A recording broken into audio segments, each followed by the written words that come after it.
This is the success story of Harrison Ford. Before he was Han Solo or Indiana Jones, Harrison Ford was a carpenter. In 1964, Ford moved to Hollywood to become an actor. "But I arrived on a metaphoric bus full of people who had the same ambition," he said. So he came up with this plan to prevail over the competition. As Ford spent time around the other aspiring actors on that metaphoric bus, he became aware of something: most of them were in a hurry.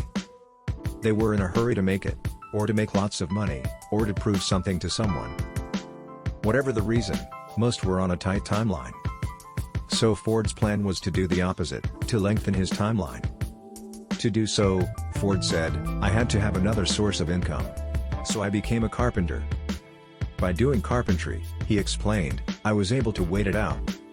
And as the years went by, the attrition rate eliminated many of those people from the competition pool until finally, there were only a few of us left on the bus from that entering class. I always saw life that way: you just have to find a way to stick it out, to prevail." Takeaway 1. Ford chose carpentry for 2 reasons. First, when he first moved to Hollywood, he taught himself the basic carpentry skills needed to fix up his dilapidated house. He was immediately attracted to the process of fixing things, calling it a form of meditation. Second, he thought, since Hollywood is an everybody knows everybody kind of town, a carpentry job could lead to an acting job. Indeed, Ford became known as the carpenter to the stars. His roster of clients included Francis Ford Coppola, James Caan, Richard Dreyfuss, and Joan Didion.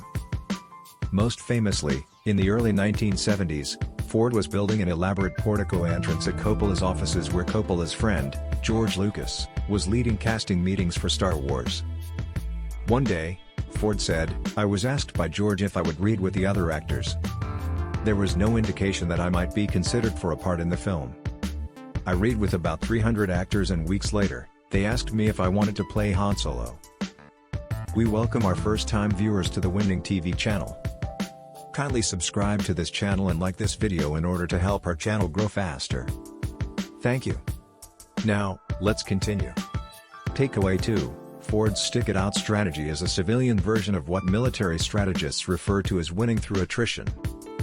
In a study of the major wars that shaped the course of history, the strategist and historian B.H. Littlehart found that only 2% of battles were won as a result of a direct attack. The majority of successful armies throughout history, Hart writes, all had the power of endurance to last. As Ford put it, you just have to find a way to stick it out, to prevail. Lengthen your timeline. It always takes longer than you think it's going to take. That's Hofstadter's law. And even when you take the law into account, you're still surprised. Ryan Holiday. Thank you for watching this to the end. I hope we were able to give you an education that's worth your time. Please remember to like this video and subscribe to this channel. Here are other videos that will empower you to win in the race of life. See you in the next one.